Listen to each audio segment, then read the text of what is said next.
교재는 158페이지. 감가상각. 그리고 감가상각은 공식을 추후에 외울 겁니다. 요거는 공식이 좀 필요한 파트라 추후에 공식을 좀 외울 거예요.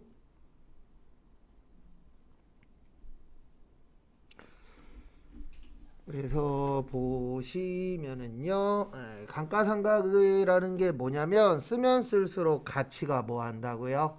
감소해요. 그거를 이제 수치화 시키는 겁니다. 근데 이게 왜 필요하냐면은 우리 이런 거는 싫잖아요. 내가 만약에 자동차를 팔려고 갔는데 거기 자동차 파는 데에서 여기 찌그러졌네요. 1,000만 원 깎을게요. 이런 식으로 막 억지 부리면 좋아요? 싫어요? 싫죠. 그래서 누구든 요 방식으로 하면은 어느 정도 이해는 할 수 있겠다. 100%다 이해시킨다라는 건 불가능합니다. 그건 불가능한 얘기고 대부분 사람들이 이해할 수 있는 방법으로 만든 게 이제 감가상각인데요. 여기에서 중요한 거는 거기 진한 글씨로 되어 있는데 여기에다 밑줄 치세요. 체계적이고 합리적이어야 돼요.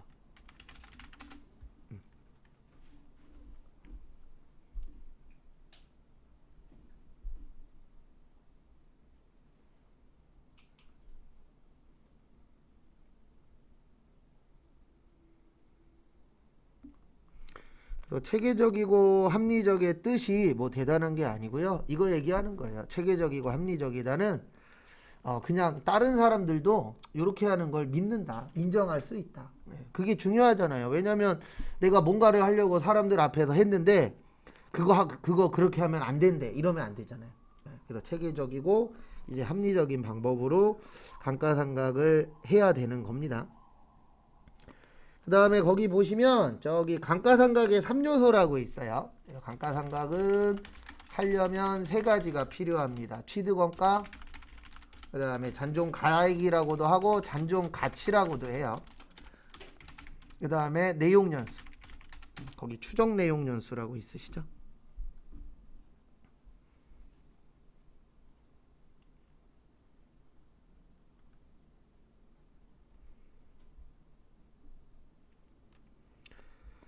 그래서 총 몇 가지가 필요한 거예요?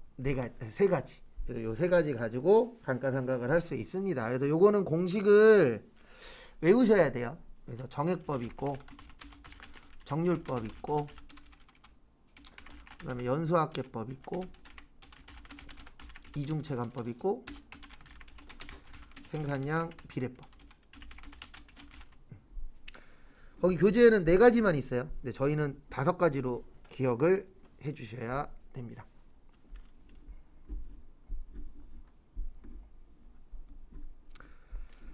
그래서 하나씩 보시면 요거 공식이에요. 그래서 추후에 공식을 좀 암기를 해주셔야 됩니다. 그래서 정액법은 그리고 이거 실무에서는 컴퓨터가 해줘요. 근데 이제 시험 보실 때에는 저희가 해야 됩니다.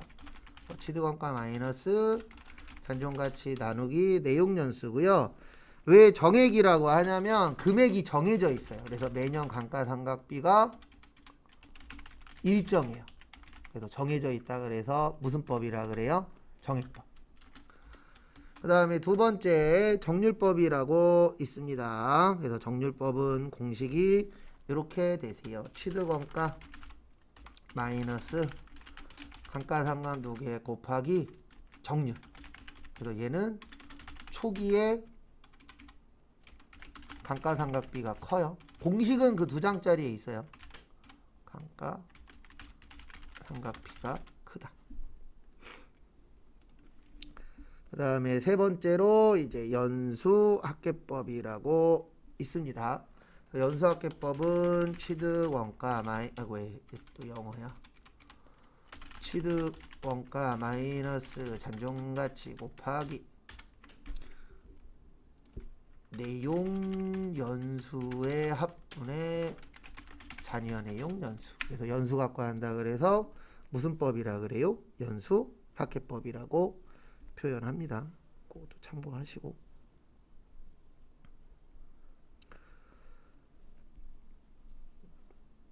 그 다음에 또 보실 게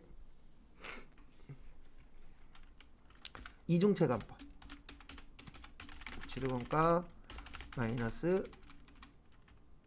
감가상각 누계 곱하기 거기 보시면 이중이라고 되어 있어요. 뭐라고 되어 있어요? 이중. 그래서 이중의 뜻이 뭐죠? 이중 그러면 몇 번이요? 2번. 그래서 2번 한다 그래서 이중이에요. 그래서 내용연수분의 2예요. 왜 이래? 계속 내용연수분의 2. 그래서 네, 이중체감법이라고 표현을 하는 겁니다. 근데 이거를 왜 외워야 되냐면 그냥 시험이다 보니까 그냥 요거 가지고 계산하시오 뭐 이런 것들이 나와요. 그래서 어쩔 수 없이 어느 정도 암기는 해주셔야 된다라는 거 참고하시고요. 그 다음에 생산량 비례법은 또 영어야. 취득원가 마이너스 잔존가치 곱하기 예정 총 생산량분의 단기 생산량. 그래서 생산량 갖고 한다 그래서 생산량 비례법. 그래서 이렇게 해서 공식이 몇 가지가 있으세요? 5가지가 있습니다. 그리고 공식을 외워야 되는 이유는 별거 없습니다. 그냥 계산 문제가 나와요. 그러면 공식 외워서 계산 문제에 대입해서 맞냐 틀리냐 요게 이제 시험 문제가 되기 때문에 숙지를 잘 해주셔야 된다라는 거 참고하시고요.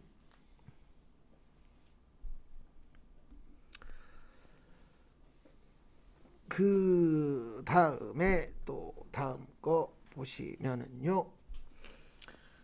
그래서 거기 158페이지 감가상각 방법 보시면 요거는 그냥 뭐를 외우시면 된다고요. 공식을 숙지를 해주시면 되는 파트니까 여기는 공식을 좀 잘 기억을 해주시기 바랍니다. 그래서 그 부분은 참고하시고요.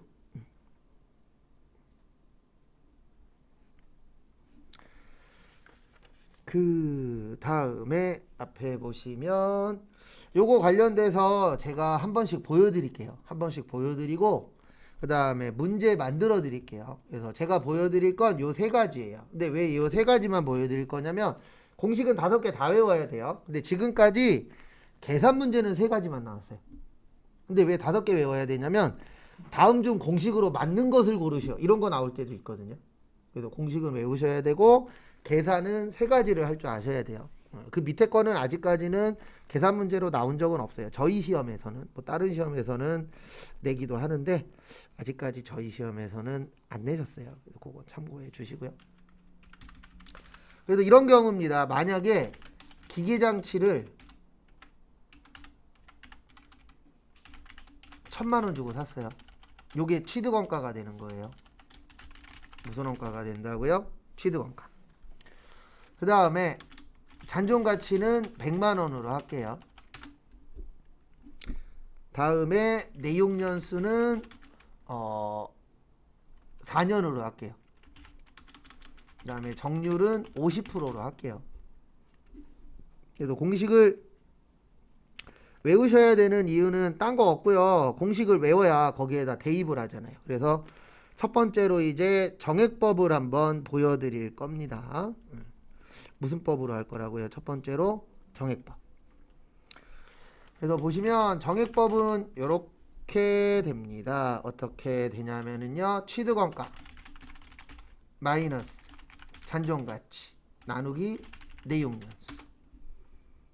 여기에다가 그리고 계산 문제는 항상 이렇게 생각하세요. 그 공식에다가 대입한다라고만 생각을 하세요.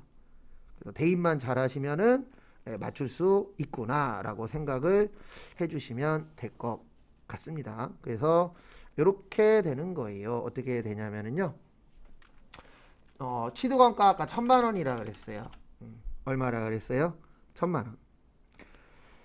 그 다음에 잔존가치 얼마라고요? 100만원. 그 다음에 내용연수 몇 년이요? 4년. 그리고 계산기 있는 분들은 계산기 가지고 다니시고요. 시험 때 계산기로 해도 돼요. 그 다음에 계산기가 없는 분들은 저기 핸드폰 안에 계산기 있어요? 없어요? 있죠. 그걸로라도 일단 연습 때는 하세요. 근데 시험장 가시면은 당연히 핸드폰 쓸 수 있어요? 없어요? 없죠. 그건 참고하시고. 그래서 이렇게 됩니다. 1000에서 100을 빼요. 그 다음에 몇을 나눠요? 4로 나눠요. 그러면 225만 원이 나옵니다. 요게 1년째에 225만 원이고요. 그 다음에 2년차 때도 똑같아요. 1000만 원 빼기 100만 원 나누기 4년에서 얼마 나와요? 225년. 요것도 2년차. 3년차도 똑같겠죠? 그 다음에 4년차도 똑같습니다. 그래서 매년 똑같다 그래서 무슨 법이라고 하는 거예요? 정액법이라고 하는 거예요. 왜냐하면 정액의 뜻이 금액이 정해져 있다는 뜻이거든요. 그거 참고하시고.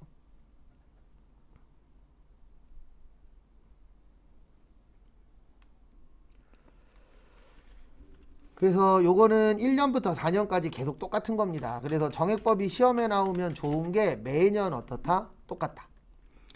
그 다음에 이제 두 번째로 보실 게 이제 뭐 볼 거냐면 정률법 볼 거예요. 그래서 정률법은 시험은 이게 잘 나옵니다. 왜 이게 잘 나오냐면 우리를 괴롭힐 수 있는 문제 중에 하나거든요.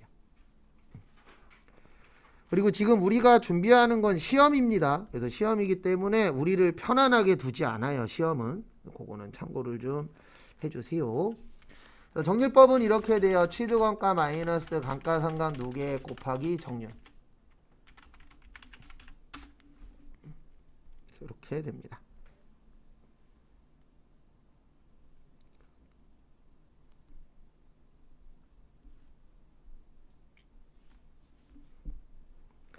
그래서 이렇게 처리하시면 되세요. 아까 취득원가가 1000이라 그랬죠? 그 다음에 감가상각 누계액은 없었어요. 없으니까 빵입니다.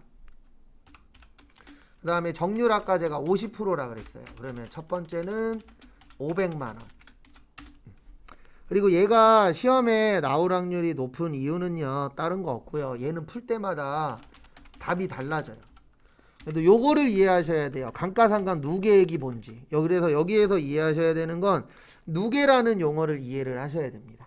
누계가 뭐죠? 누계는 누적된 거예요. 네. 그래서 보시면 처음에는 해본 적이 없으니까 빵이고 두 번째는 했더니 그 두 번째는 기존에 500만 원 한 개 있었어요? 없었어요? 있었죠. 네. 그래서 얼마가 되는 거예요? 500. 그게 감가상각 누계액이 되는 겁니다. 그래서 누계라는 거는 누적을 이야기하는 거예요. 참고하시고. 그래서 여기에 50%니까 250 나와요. 요게 2년차. 그리고 저는 3년차까지만 보여드릴게요. 왜냐면 시험은 주로 나오면 3년차가 나와요. 왜 3년차가 나오냐면 앞에 보세요. 얼마 빼야 될까요? 빼기는 빼야 되는데 얼마 빼야 돼요? 750 빼야 돼요. 이거 잘못 이해하시면 250 빼요. 왜냐면 누계라는 건 누적이라 그랬잖아요. 그러면 어떻게 누적이 되냐면 이렇게 누적이 되는 거예요. 처음에 500 있었잖아요. 그 다음에 얼마가 더 생겼죠? 250이 더 생겼죠? 그래서 500에다가 250 더하면 얼마 되는 거예요? 750 되죠. 그럼 여기에 50% 그러면 125만 원 나와요. 그러면 4년 차에는 얼마를 빼주셔야 되는 거예요? 875만 원을 빼야 됩니다. 얼마 빼야 된다고요? 875만 원. 그래서 이런 식으로 그 상황에 맞춰서 빼주는 거. 그래서 감가상각 누계액이 뭔지 잘 좀 봐두세요. 여기에서 키포인트는 감가상각 누계액입니다. 그래서 그거 좀 잘 봐두시고. 그 다음에 다음 거 보시면 이제 연수학계법 남았어요. 그 다음에 요거까지 맞추고 그 다음 거부터는 제가 문제를 하나 만들어 드릴 거예요. 그러면 여러분들은 그걸 가지고 공식 아직 못 외웠으니까 공식 보고 한번 풀어보세요.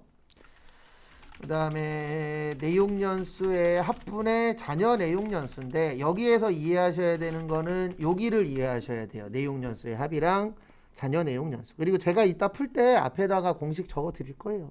그거 보고 한번 해보시면 됩니다.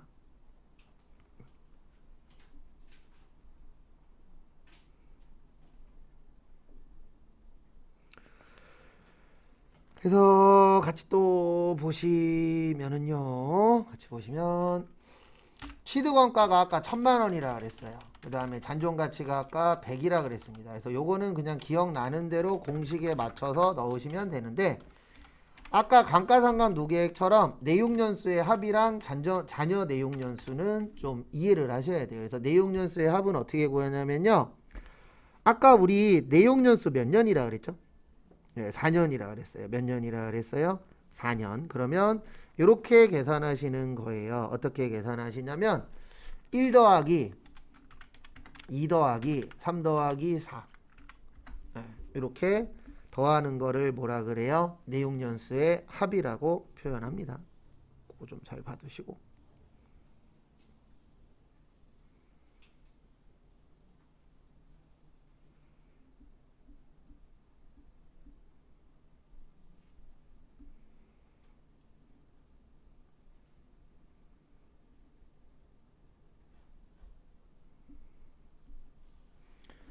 그 다음에 요 위에는 자녀 내용 연수에서 자녀라는 건 남은 거 이야기하는 거예요. 그래서 처음 하니까 아직 몇 년 남았어요? 4년 남았죠? 그래서 4 이렇게 되는 거예요. 그러면 1부터 4까지 더하면 얼마 나오냐면 10 나와요. 그래서 900만 원 나누기 10 곱하기 4면 360 나옵니다.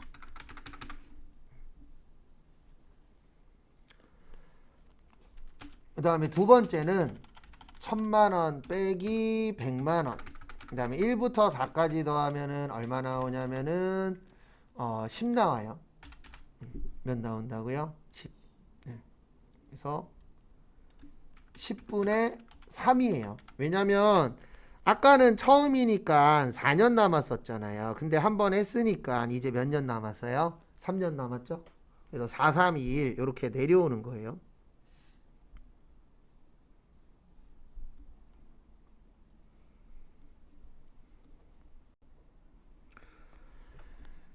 그래서 얼마 나오냐면은요, 270 나와요. 요게 1년 차, 그 다음에 요거는 2년 차, 그 다음에 3년 차는 요렇게 됩니다. 1000 빼기 100 곱하기 여기는 10분의 몇이요? 2. 180 나와요. 요게 3년 차. 정리하시고.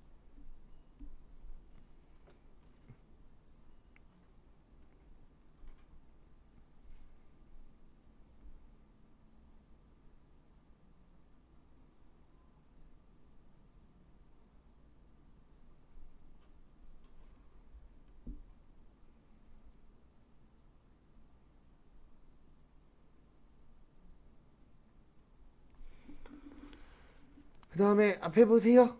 지금부터는 이제 제가 하나 만들어 드릴 테니까 한번 구해 보세요. 만약에 비품이 계산하기 편하게 1,000만 원으로 할게요. 그 다음에 요게 무슨 원가가 되는 거예요? 취득원가. 그 다음에 잔존가치는 0으로 할게요. 몇으로 할 거라고요? 아니다. 1,500으로 할게요. 1,500으로 하고 그 다음에 잠시만요. 계산을 조금만 해볼게요. 그 다음에 내용연수는 3년으로 할게요. 3년으로 하고 그 다음에 정률은 40%로 할게요.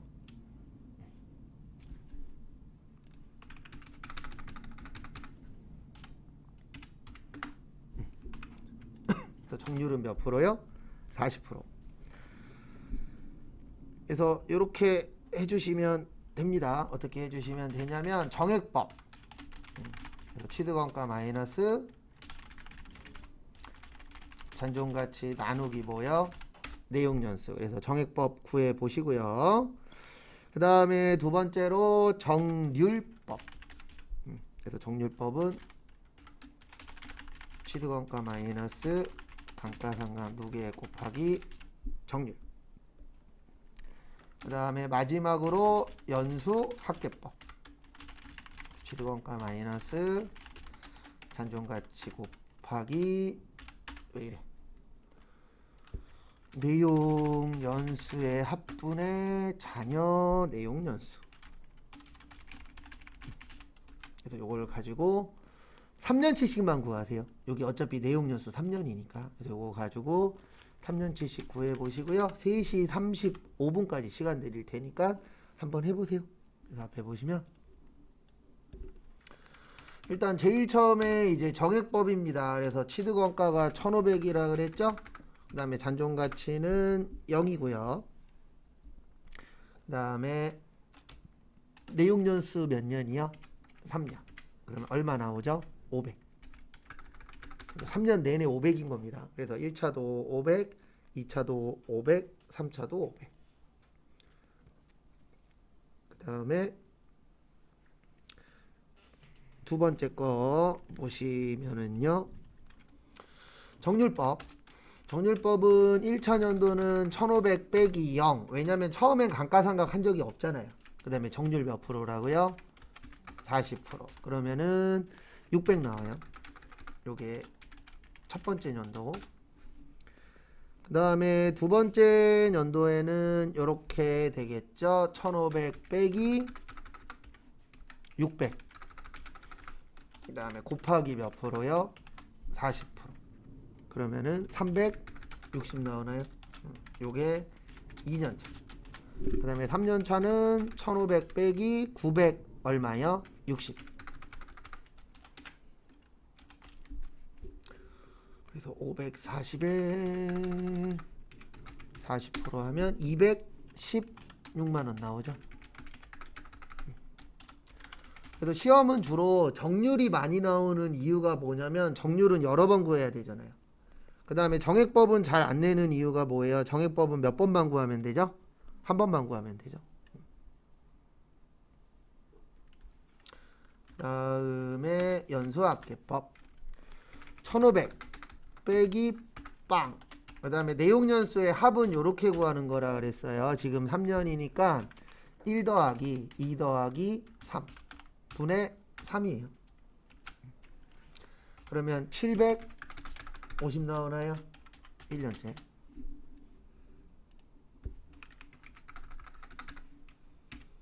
나누기 6 곱하기 3. 네, 750 맞아요.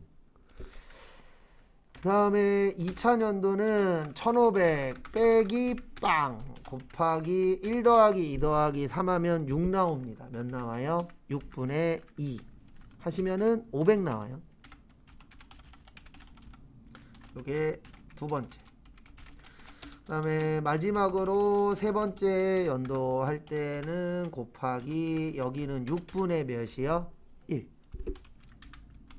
그러면 200 얼마 나와요? 50. 근데 문제는 항상 저거예요. 시험 때 뭐 나올지 모르니까 전체적으로 기억을 하고 계셔야 됩니다.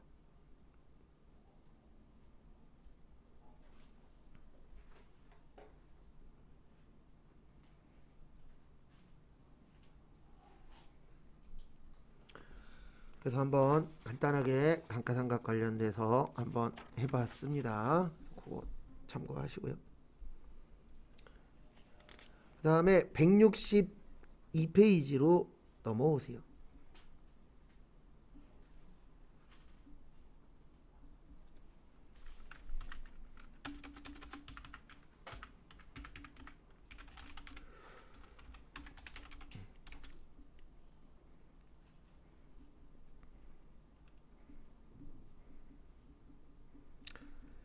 그래서 162페이지 보시면 저기 잘 봐두세요. 유형자산의 처분. 요거는 따로 저희가 시간 내서 연습을 이거는 따로 할 거예요. 근데 왜 따로 연습하냐면 이게 내용이 조금 난이도가 있거든요.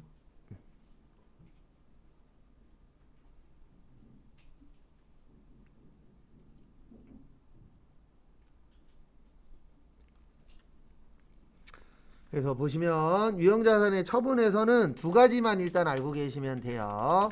유형자산 처분 이익하고 유형자산 처분 손실.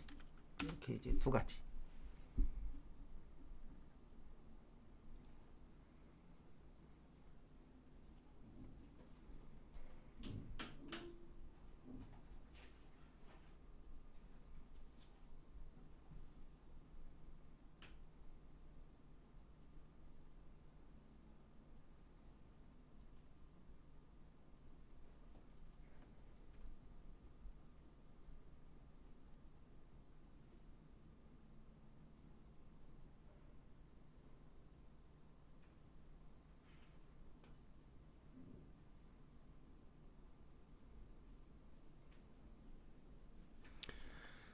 그래서 요거는 이렇게 이해하시면 돼요. 우리가 이익이 나려면 비싸게 팔아야 돼요? 싸게 팔아야 돼요? 비싸게. 그 다음에 손해는요? 싸게. 일단 그 정도만 이해하세요. 그래서 우리는 회사 입장이라 그랬잖아요. 그래서 회사 입장에서는 비싸게 팔아야 뭐 나죠? 이익 나죠. 그것만 일단 보시고 나중에 따로 볼 거예요. 그 다음에 164페이지.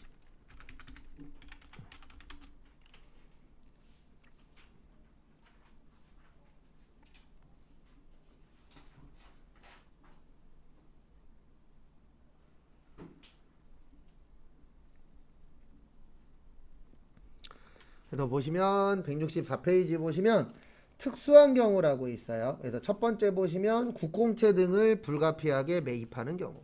그러니까 이게 뭐냐면 우리가 집을 사든가 아니면 차를 사면은요. 국가에서 국공채를 강제로 매입을 시켜요. 네.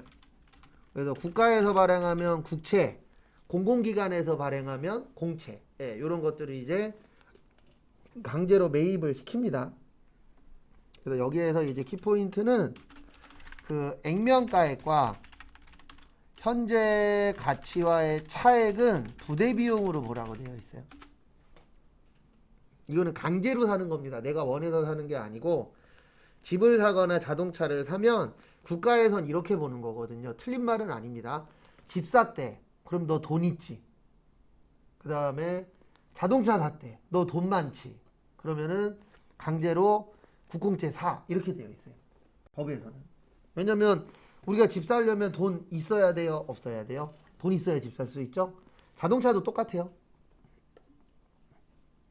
근데 이제 과거보다는 외제차가 많이 보이긴 합니다. 근데 그거는 어쩔 수 없는 거예요. 왜냐면 저희 동네에도 외제차가 좀 보이는데 대부분 외제차 타고 다니시는 분들이 저게 많아요. 사업하시는 분들이. 네. 왜냐면 대한민국은 어쩔 수 없습니다. 사업하러 가는데 마티즈 끌고 가잖아요. 그러면 사람들이 하대해요. 그래서 실제 그랬대잖아요. 저기 호텔에도 마티즈 끌고 갔더니 부자인데 좀 후진 차 끌고 갔더니 쳐다보는 둥 마는 둥하고 비싼 차 끌고 갔더니 아주 그냥 상전으로 모시고 이게 어쩔 수 없어요. 왜냐면 제일 처음에는 보여지는 걸로 일단 이 사람이 판단을 하잖아요. 그러다 보니까 이제 영업하시는 분들은 대부분 다 좀 좋은 차를 끌고 다닐 수밖에 없어요. 왜냐면 영업직 사원이 왔는데 마티즈 끌고 왔어. 그러면은 되게 좀 뭐라 그래야 되나 사람들이 인정을 안 해요. 근데 외제차 끌고 오잖아요. 그러면 저 사람 영업 잘하나 봐. 라고 또 생각을 합니다. 그러니까 저기 보면 인스타에도 보면은 막 그런 애들 있잖아요. 외제차 끌고 다닌다고 자랑하고 손목에다 뭐 비싼 시계 막 몇천만 원짜리 이렇게 차고 있는 거 막 자랑하고 그런 애들 보면 대부분 영업하는 애들이 많아요. 근데 어쩔 수 없어요. 그거는 걔네들 잘못이 아니고 대한민국 사회 현상 중에 하나라. 근데 어쨌든 국공채는 강제로 매입하는 겁니다. 그 다음에 두 번째 일괄취득. 일괄이라는 게 한 번에 사는 거예요. 그래서 일괄에서 중요한 거는 딴 게 아니고요. 이게 중요합니다. 거기에 잘 밑줄 쳐져 있는데 안분 계산하셔야 돼요. 안분해야 됩니다. 안분이 뭐냐면 저거예요. 배분하는 거예요. 배분. 우리 생각을 해보세요. 친구 3명이서 만나갖고 밥 먹으러 갔어요. 근데 밥값이 6만 원 나왔어. 그러면 돈 잘 버는 친구가 있으면 혼자 내기도 하겠지만 일반적으로는 안분하잖아요. 맞죠? 배부합니다. 그래서 3명이서 6만 원 나왔으니까 한 명당 2만 원씩 내. 이런 거 있어요? 없어요? 있죠. 그걸 왜 하냐면은 한 번에 금액이 나와서 그래요. 각각 당신은 18,000원, 당신은 15,000원 이러면은 각자 본인 것만 내면 되는데 대부분 같이 시켜서 같이 먹잖아요. 그러면 이제 일괄로 샀기 때문에 그럴 때에는 뭐 해주셔야 돼요? 나눠주셔야 됩니다. 그 다음에 165페이지.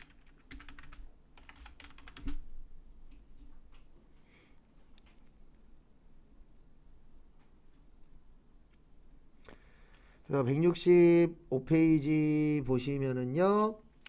거기 밑에 자가건설이라고 있어요. 자가건설 옆에다가 이렇게 적어주세요. 어떻게 적어주시냐면 건설 중인 사람.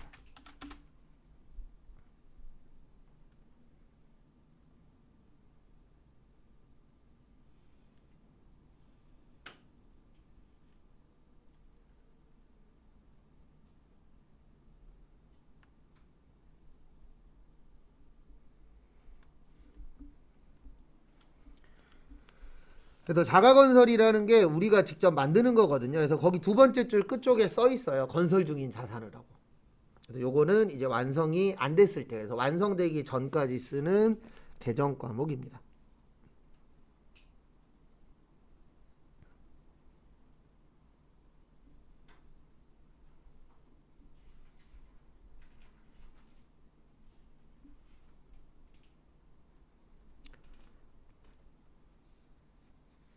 그 다음에 무상취득이라고 있어요. 거기 밑줄 잘 그어져 있습니다. 무상취득은 자산수증이익이라고 해요.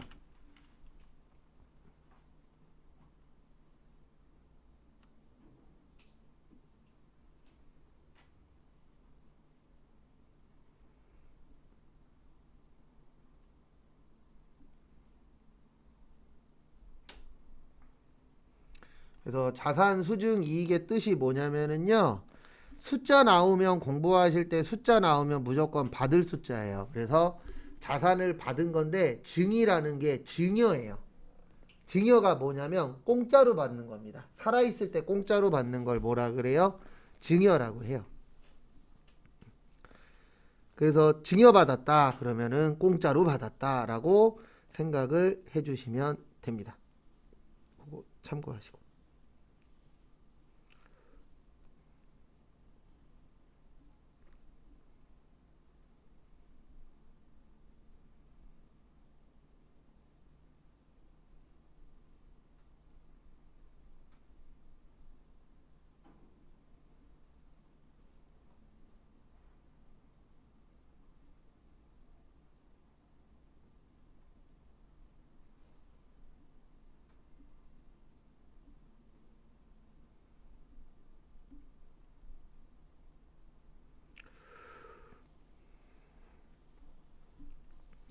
그 다음에 다음 거 보시면 현물출자라고 있어요. 현물출자는 뭐냐면 주식으로 물건을 구입하는 거를 현물출자라고 해요.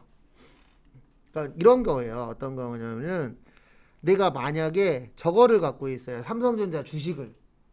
예. 그럼 그걸 가지고 물건 살 때 써먹을 수도 있어요, 없어요? 있겠죠.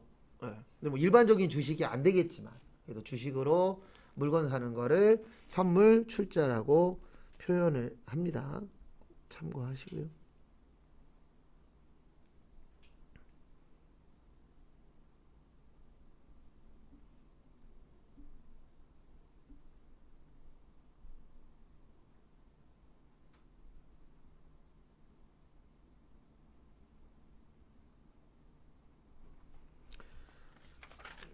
그 다음에 166페이지 요게 더 잘 나와요. 시험은 교환취득. 그래서 요거는 쪽지 시험을 추후에 볼 겁니다.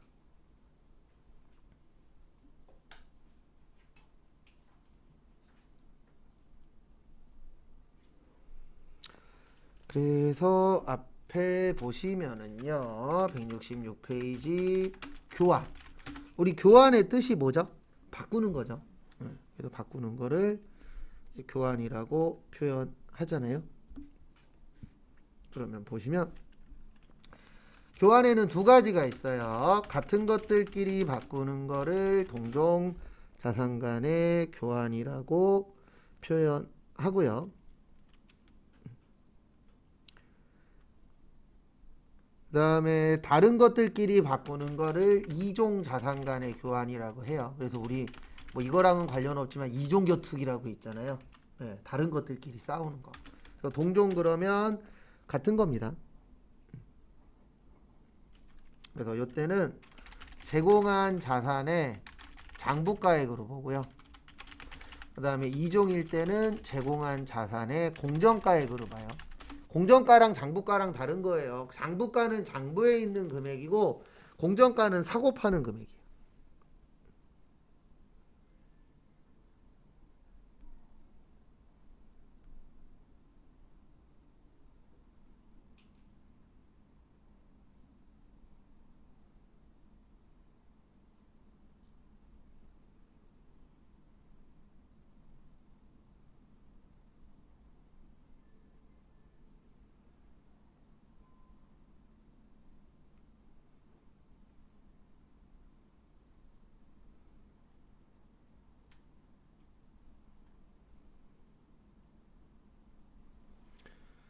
그거 좀 봐두세요.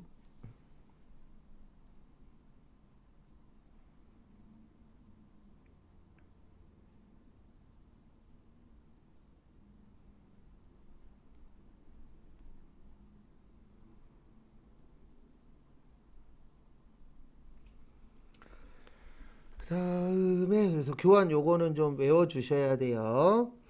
그다음에 167페이지 그거 하나만 보고 쉴게요. 167페이지 제일 밑에 보시면 차입원가라고 있어요. 거기 금융비용 자본화라고 되어 있는데 저는 이렇게 써드릴 거예요. 자본화 대상 금융비용. 그 다음에 또 다른 말로 건설자금 이자.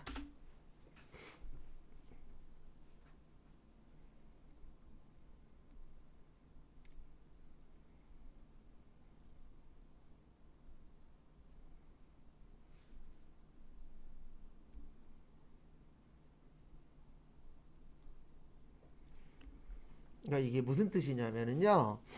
첫 번째로 이제 자본화 대상 금융비용이라고 있어요. 이게 차입이라는 게 돈 빌리는 겁니다. 그리고 금융비용이라고 나오면 이거 얘기하는 거예요. 이자. 뭐 좋은 말로는 금융치료도 있던데 그거는 이제 돈 받아서 행복한 거잖아요. 금융치료는. 근데 금융비용은 이자 얘기하는 겁니다. 그래서 이 자본화 대상 금융비용, 건설자금이자 이 차입원가가 뭐냐면은요. 아까 잠깐 설명드렸던 우리가 집을 지으려면 돈이 필요하잖아요. 근데 건설회사들이 돈이 없잖아요. 그러니까 선분양해서 들어오려고 하는 사람한테 일부 돈을 먼저 받고 그래도 모자르는 돈은 은행에서 뭐 받아요? 대출 받아요. 네. 근데 문제는 뭐냐면 이 대출을 받았으니까 돈을 빌린 거잖아요. 그러면 돈 빌렸으니까 뭐 줘야 돼요? 이자 줘야 돼요. 그래서 지금 열심히 집 짓고 있는 곳 중에 하나가 저기 예전에 그 가정오거리라고 있어요. 저기 서구청 들어가는 쪽에. 거기가 참고로 전국에서 가장 비싼 땅 중에 하나였어요. 왜 그랬냐면 원래 싼 땅이었는데 거기에 이제 저기 2000년대 중후반에 거기에다 아파트를 지으려고 그때 또 이제 몇 년 전처럼 아파트 가격이 막 오르고 막 그랬었거든요. 그래갖고 거기를 이제 싹 다 내보내고 아파트를 지으려고 그랬는데 내보내고 얼마 안 있는 다음에 집값이 지금처럼 조금씩 떨어지고 있는 중이었죠. 그래갖고 못 지었어요. 그래서 한 10년 동안 못 지었어요. 근데 문제는 뭐였냐면은요. 저기가 한 달에 이자가 몇 억인가 몇십억이었어요. 근데 그걸 거의 10년 동안 못 했으니까 이자로만 나간 돈이 몇 천억이에요. 그리고 저기가 엄청나게 비싼 땅이었어요. 제가 알기로도 거의 강남 뺨 때릴 정도로 비쌌었어요. 땅값이. 근데 문제는 뭐였냐면 강남 땅값으로 저걸 팔면 팔려요? 안 팔려요? 안 팔리죠. 그래서 인천시하고 LH공사하고 손해보고 팔았어요. 근데 어쩔 수 없어요. 왜냐면 저거 계속 갖고 있어봤자 땅값만 올라가잖아요. 이자값 나가니까. 그래서 이거를 빨리빨리 처분하는 것도 어때요? 중요합니다. 그래서 우리나라가 건물 잘 짓기는 하는데 건물 지으면 개판이 이유 중에 하나가 이것도 있어요. 왜냐면 빨리 지어야 이자가 덜 나가잖아요. 그래서 우리 알게 모르게 새 집들 보면은요. 집값 떨어질까봐 얘기를 안 하는 거지. 집 지을 때마다 그런 것만 이제 확인하시는 분들 있잖아요. 하자 전문 이렇게 하시는 분들. 그분들 TV에 나와서 얘기하는 거 들어보면 평균 집을 한 채 지으면 한 번 하러 가면은 50개 정도의 하자가 나온대요. 평균이 50개예요. 많이 나오는 데는 100개 넘어가고 진짜 엉망으로 지은 곳들은 100개 넘어가고 평균이 50개입니다. 근데 중요한 건 뭐냐면 우리 귀에는 안 들어와요. 왜 안 들어오죠? 그렇죠. 집값 떨어질까 봐. 그러니까 결론은 어느 순간부터 대한민국의 부동산은 그지 같아도 얘기를 안 해요. 근데 왜 안 하냐면 집값 떨어지니까. 우리 그런 얘기하면은 사람들이 욕합니다. 무슨 욕하냐면 너 때문에 집값 떨어졌다고. 네. 그래서 이런 경우도 있잖아요. 내가 만약에 지금 당장 돈이 필요해서 집을 싸게 내놓잖아요. 그러면 거기 아파트에 사는 사람들이 욕합니다. 싸게 내놨다고. 너 때문에 집값 떨어진다고. 그러니까 대한민국이 어느 순간부터 그 뭐라 그래야 되나 집값에 그거 됐는데 얼마 안 남았어요 이제. 호구도 얼마 안 남았잖아요. 뭐 돈이 있어야 사죠. 3억 있어요? 없잖아요. 집 사고 싶어도 사람도 없지만 돈도 없어요. 그게 뭐 한두 푼 들어가는 것도 아니니까. 그래서 우리는 요 금융비용, 건설자금 이자를 어떻게 하도록 되어 있냐면 일단 기간이 1년 이상이어야 돼요. 대부분 건물 지을 때 1년 이상 짓잖아요. 그리고 자산 처리하라고 되어 있습니다. 그래서 집을 빨리빨리 짓는 거예요. 그래서 우리나라 진짜 집 빨리빨리 짓잖아요. 뭐 잘 지은 데도 있고 뭐 엉망이라는 데도 있지만 어쨌든 전체적으로 빨리빨리 짓더라고요. 그래서 요거 좀 봐두세요. 그래서 자산 처리한다. 그거 좀 봐두시고요. 그 다음에 잠깐 쉬었다가 4시 5분에 그 뒤에 거 또 보도록 하겠습니다.